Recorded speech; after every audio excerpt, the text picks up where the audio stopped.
Selamat pagi Bapak Ibu yang kekasih di dalam Tuhan Yesus Kristus. Pagi hari ini saya Eko Wayu Suryaningsih kembali menyapa dengan kebenaran firman Tuhan yang terdapat dalam Matius 7 ayat 12.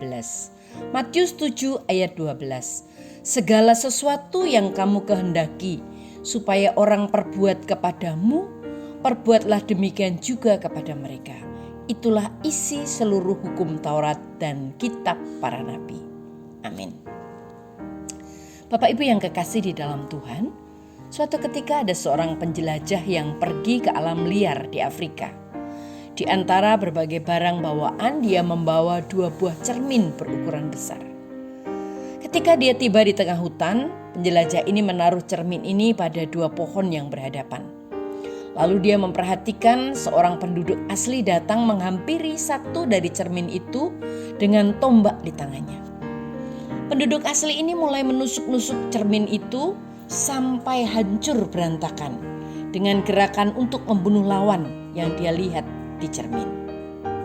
Penjelajah itu lalu berjalan ke arah penduduk asli dan menanyakan mengapa dia meremukkan cermin itu. Penduduk asli menjawab,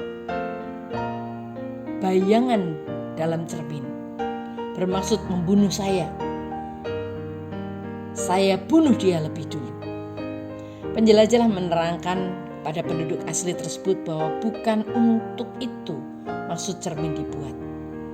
Penjelajah itu membawa penduduk asli ini pada cermin satunya yang masih tersisa dan menunjukkan padanya kegunaan dari sebuah cermin, yaitu untuk bisa melihat jika rambutnya tersisir rapi, untuk melihat apakah cat di wajahnya sudah tepat, dan untuk melihat bagaimana besarnya ototnya kini.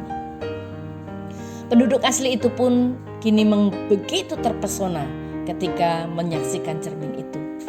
Ternyata cermin tersebut mampu menunjukkan sisi terbaik dari dirinya dan mampu merefleksikan dirinya sebagai seorang pria yang ramah dan gagah.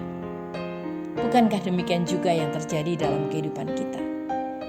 Orang lain di sekitar kita bagaikan cermin yang dapat memantulkan apa yang sesungguhnya sedang terjadi pada diri kita. Bila kita sedang marah karena sesuatu hal, tanpa kita sadari kita mungkin sedang memantulkan kemarahan itu kepada orang lain yang mungkin sedang berhadapan dengan kita. Sehingga orang tersebut bisa menjadi ikut marah akibat sikap kita kepadanya. Semakin mereka marah, semakin marah pula kita kepada mereka. Karena kita cenderung tidak ingin dikalahkan. Demikian pula sebaliknya. Ketika kita berbahagia, maka kita pun menunjukkan kegembiraan dan kebahagiaan itu kepada orang lain yang mungkin bersama kita. Sehingga orang lain juga ikut bahagia karena kita. Yang menjadi pertanyaan sekarang adalah, bagaimanakah sikap kita? Sikap seperti apakah yang akan kita pantulkan terhadap orang-orang di sekitar kita? Apakah kemarahan, kesedihan, kekecewaan, ataukah sukacita, kasih dan pengharapan serta kebaikan? Mari kita belajar untuk selalu bersikap positif dan memantulkan hal-hal yang baik dari diri kita kepada orang-orang di sekeliling kita.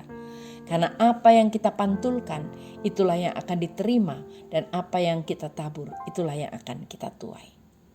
Amin. Mari kita berdoa. Tuhan Yesus, terima kasih buat firman-Mu pagi hari ini, mengingatkan kami supaya kami sungguh-sungguh dapat memantulkan kasih Kristus yang ada di dalam diri kami buat orang lain. Tuhan Yesus, jadikan kami tanda kehadiran-Mu sendiri melalui sikap dan perkataan kami yang baik. Dalam nama Tuhan Yesus kami berdoa. Haleluya. Amin.